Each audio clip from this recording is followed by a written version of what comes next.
What's up everyone, it's Cameron here, and I want to talk about 5 mistakes to avoid when you start dropshipping on Facebook. This can be Facebook Marketplace, Facebook Shops, all of these apply to all of it, but let's get started on these 5 things to avoid. Number 1, not doing your research. This can be a huge issue with people who just get started. I love that you're excited to get going, but you need to kind of learn what you're doing first before you just rush into listing products online. Because if you go into listing your first item without knowing how to list your first item, you can run into these beginner level mistakes that just cause a lot of headache and maybe turn you off of the whole process altogether, which is kind of would suck because you have this optimism about this new cool thing you're wanting to do, and a couple hiccups get in the way and you're like, it's not worth it. Let's avoid those things. Usually the first mistake I see somebody make when they start listing on Facebook or really anywhere is that they will choose the wrong shipping label option. Because this is kind of a boring step in the listing process, and it seems like really easy to brush over because a lot of people don't talk about it because it seems so obvious to us who have been doing it for a little while. But I'll be honest, this is the first mistake I made. And I think this first mistake is kind of what caused this trend to happen in Marketplace, which I'll explain here in a second. When you're doing your listing and you get through to the shipping process, as long as you have shipping, which is another crucial step, Facebook will automatically choose use a prepaid shipping label, but you need to go in and choose to use your own shipping label. Now, I know it says use your own shipping label, and you're not gonna be printing a label, you're not gonna be generating one from like the UPS store or anything like that. You're not gonna be creating a label at all. What you're gonna be doing is waiting until a customer buys something. You're gonna buy that item on Amazon, Walmart, eBay, whatever. And then when they say use your own shipping label, all they need is a tracking number. You're not actually going to input a label or give it to anybody. So when you get a tracking number from that retail supplier online, Facebook will just ask you to enter that tracking number into your listing order when somebody buys it. So that's what that means when it says use your own shipping label. It doesn't actually mean shipping label. It just means tracking number. So a lot of us, including me, when I first started, I was so stoked and I had focused on all these other details of making sure I had a cool product, which turns out when you first get started, none of your products are cool. I'm just gonna put that out there. And I started listing and I just skipped over that part because I was like, yeah, sure, prepaid shipping label, that sounds great. Sure enough, somebody went to go buy that thing eventually, and now Facebook wants me to take their shipping label, because what it's going to do is it's going to cause the customer to have to pay a little bit extra, like $3 depending on what it is, and Facebook's going to give you a shipping label because they're trying to make it easy if I wanted to sell something from my house. Like this, I've got a camera in front of me, this is the lens cap for it, but if I wanted to sell this lens cap and I physically owned it, and if somebody bought it from me, Facebook's trying to make it easy for me and for the customer on the other end. So they're gonna automate a shipping label that I can print out, slap on a box, and throw this in the mail. So it's really easy for me to mail out on time. And it already has tracking on it, so the customer can just track it immediately as well once it gets scanned at the post office. So that's what that's for. That's what people who are actually selling and not drop shipping are gonna use. But we need to use the other one. And what that option is actually for was if I am still selling this in person or online, but from my house, I can't talk, then if I'm really selling a lot of stuff, I might use my own shipping labels. I might actually go in my computer and print things out and then ship them myself. But we're taking advantage of that option so that we can just input a tracking number at the end. Stop repeating myself. Cool. Now, all of these things can be avoided if you just learn the information. Now, the problem is you can learn from sources like this video you're watching right now. Great source. There's other people out there talking about the same stuff. And you can learn those things. And that's what I did. When I got started, there wasn't really much information, so I had to piece together these breadcrumbs and try to get started. But there was a lot of information missing that nobody was talking about, but I thought I had all the information. Because the truth is, when you're learning on your own, nobody's there to tell you, yes, you have completed all the information you need to know to get started. You just have to assume, you're like, well, this all kind of makes sense, and I feel like I get the process, but you might be missing something. And that's where a course comes in. Now, I didn't take a course when I first started. I learned it all, like I said, through the breadcrumbs of YouTube and the internet, but I got a lot of things wrong. And I took some losses because of it. So when I made a YouTube channel to kind of fill in some of those gaps, I eventually, like I said I wasn't gonna do when I first started, made a course so that people, if they wanted to, like you, could pay for a course and learn it all very quickly and make sure there was nothing missing when you first got started, because now you're not making those mistakes. So for this video only, I'm only gonna have it in the description of this video. I'm not gonna post it in the Facebook group. I'm not gonna post it on my Instagram, none of that stuff. This video only, there's going to be a link in the description for $300 off my course. My course is normally $400. It's grown, from, it used to be like $50, now it's $400. But I'll put a coupon link in there for $300 off, so $100 for the whole course. And this teaches you all of the Facebook Marketplace stuff, how to get started, how to get going, shipping, finding products, all of those things from start to finish. And then it also has Facebook Shops in there, so that if you're interested in getting in Facebook Shops, this has all the information for that as well. But you don't need that. Before you go rush and buy a course, because I'm not the only one who's got one, before you go rush and buy it, remember, you can learn all these things for free on your own. It's just going to take longer, and you're not going to know for sure if you're getting there, but you can get there. You can totally do it. It's just you need to take your time and really make sure you've got all the information. All that to say, do what you think is best, but I will say, if I just want to pitch my course again for you really quick, there are people who have said they made their money back on that course who were buying it for $400, saying they're making their money back in the first week to 3 weeks. So investment-wise, it's not too bad. You put in some money up front, you get it all back, and now you're good to start making profit. Not too bad. But again, I wouldn't have done that when I got started. I didn't want to put any money in. So you can be like me and not do it, or you can pay for a course and do it quick. Okay, now I'm just repeating myself again. So let's move on to the next thing. The second thing is fear. One of the first things a new retail dropshipper does, which retail, by the way, just means we're dropshipping from like Amazon, Walmart, eBay. We're not using wholesalers that are like companies that make stuff and sell it to retailers. Like, we're doing a retail dropshipping, the easy stuff. Fear is what usually keeps people from starting. And that one of the first things that everybody's going to ask is the Amazon packaging, the Walmart packaging. A customer's going to get that at their front door and be like, what the hell? And they're going to go research it and find that it's cheaper. No, they're not. They're not. People are lazier than you think they are. And if that was true, they wouldn't have been buying anything on Facebook anyway. They would have found it on Facebook and then searched it on Amazon to compare pricing. Some people, there's a lot of people that aren't like you. You see, you're trying to dropship. You're thinking about different ways to make money. You already think about things a lot differently. The average person doesn't. There's a lot of people out there who just don't think like that. And even if the average person doesn't, that you know what, that's probably wrong. But think about how many people there are in the country, how many people there are in the world. There are some, I hate to say, there's some stupid people out there.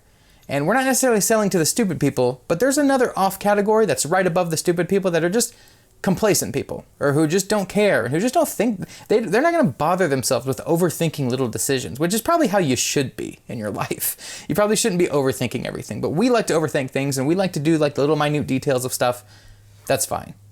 But don't let your brain assume that it's like everyone else's brain, because it's not. We wouldn't be making thousands and thousands of dollars every month or week if it didn't work.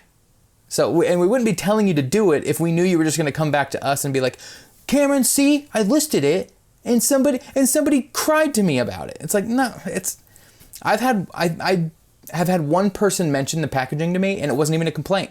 They just wanted to make sure it was from me because they were confused because it was an Amazon packaging. I'm like, yep, I used Amazon's warehouse to fulfill an order because I also have an Amazon store. And it's just, I get it to you faster if I use the Amazon shipping system. And they're like, sweet, thanks. And they gave me a 5-star review. So don't let it get in your way. Now, I have heard stories of people crying about like, oh, you ripped me off, I bought it on Amazon. So what? Stop worrying about it. I'm telling you, I'm going to tell you again, I've said this thousands of times, it feels like. Stop worrying about it. It doesn't matter. You're getting in your own head and you're keeping yourself from making money.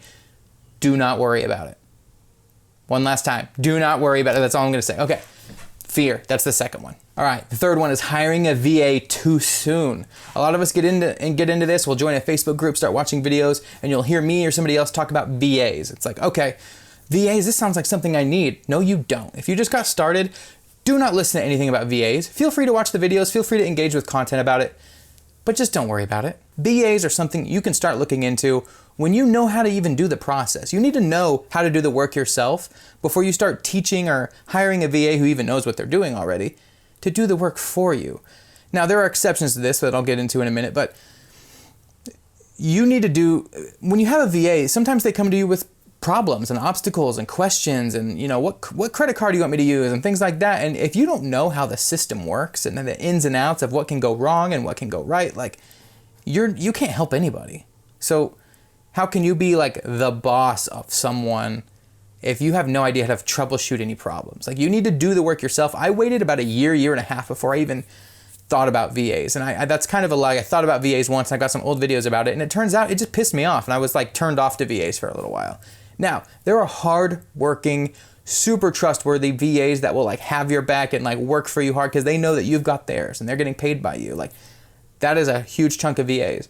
But there are just as many, if not more, and I put this in quotes for myself, like that's probably not true, but from what I've seen online, there are just as many, if not more, VAs out there that aren't real trying to scam you.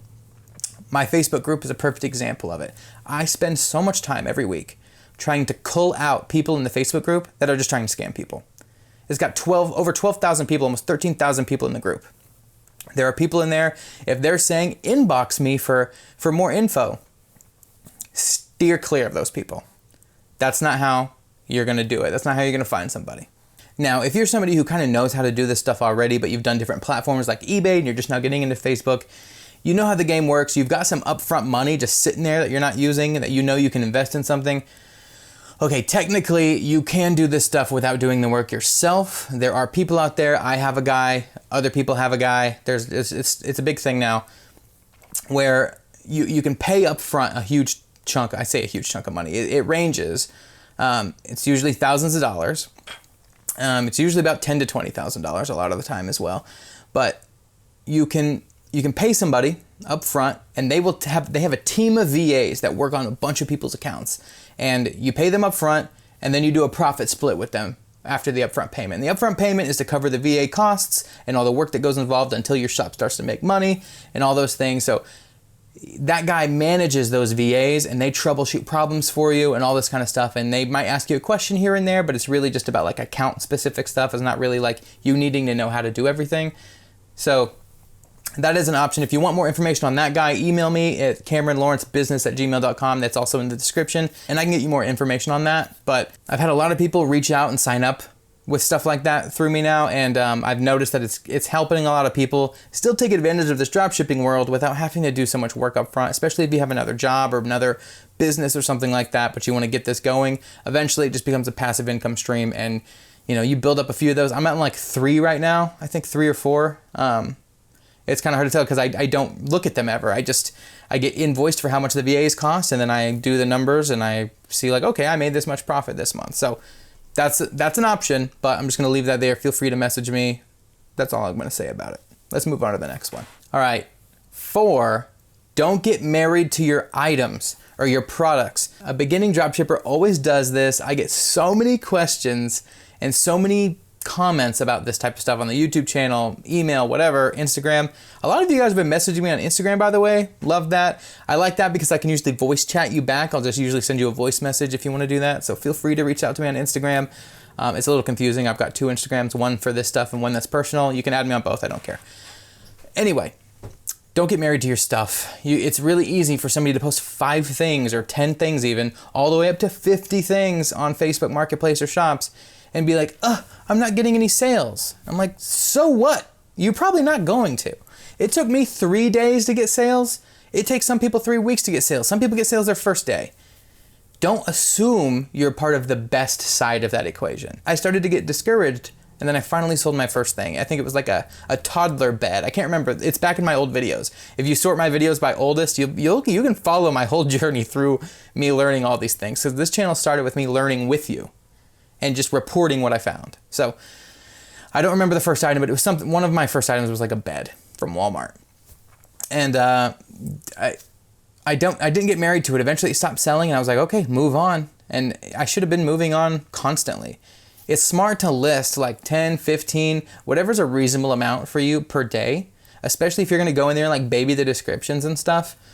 Go in there, do a little bit each day, just to make sure you're getting that muscle worked, and you'll notice eventually you'll start getting sales. You'll also notice, just like anything else you start, that you sucked at it when you first started. Like any task you've ever learned, you weren't the best at it right away. Even if you were good at it right away, you realize how many mistakes you made. This is gonna be like that too. You're gonna list things that are stupid, and you're gonna list things that you realize, oh, I didn't actually put that much thought into researching that. Chances are 2,000 other people listed that as well, and now it makes sense. I was just simple and thinking, oh, this makes sense, I'll just filter by this and nobody's gonna sell these. Hundreds of people are selling those. Trust me, they are. Now, it doesn't matter if everybody's selling the same thing, because the algorithm kind of just like doesn't care about that. It's not like the person who sells the most always gets the most sales. It kind of fluctuates. So don't get married to your stuff. If your stuff's not selling, keep listing. Don't be like, dang it, I really thought that cooler was gonna be the best. I put so much work into that cooler listing. It's like, that's your first mistake. You got married to a cooler. Like, stop. That was stupid, but you know what I'm saying. All right, I'm looking at my sheet. Being impatient is one of them. That kind of goes with the previous one, but it's really easy. People will comment and be like, I've listed 15 things and it's been 6 weeks and I haven't made a sale. And it's like, you've only listed 15 things in 6 weeks? 15 things should have been your first day. Like, and you don't have to. I know I always do this, like if you've watched me for a while, I always do this thing where I'm like braggy about how lazy I am and stuff like that, because I'm like, I do it the lazy way, screw all that. Well, that's true, but it wasn't that way in the beginning. I do things the lazy way because now I know what I can be lazy about and what still works for me. So just put in the work and be patient. You might go 2 months without selling anything. And to be fair, if you don't sell anything in 2 months, you're doing something wrong probably, or something's against you in the back end that you don't have too much control over. But the people who don't last and start selling are kind of it's just like anything. Like, let's say you wanted to start wrestling or baseball or something. If you don't put in the work and you're not consistent with it, you're going to just fizzle out and leave. And then that kind of does a service to the rest of the people who are actually trying. You just kind of like get culled out of the herd. It's just how it works. If you just keep going and you watch my videos, other YouTubers' videos about that, we give you hot selling products all the time that you can explore and kind of, you know, we never expect you to actually list the product that we list. Like list this lens cap. Like, no, what we expect you to do is be like, hey, this is a lens cap. And it's selling a lot. Maybe what else is selling? Maybe camera bags are selling. Maybe camera straps for a camera are selling. Maybe like microfiber cloths to clean your equipment. You know, like think, oh, an accessory is selling. What other accessories are out there?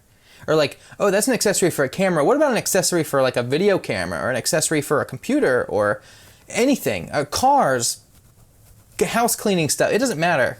You just start getting inspiration from those things and you will make sales. Okay, this video is way longer than I expected to be. Thank you for watching. Subscribe if you haven't already.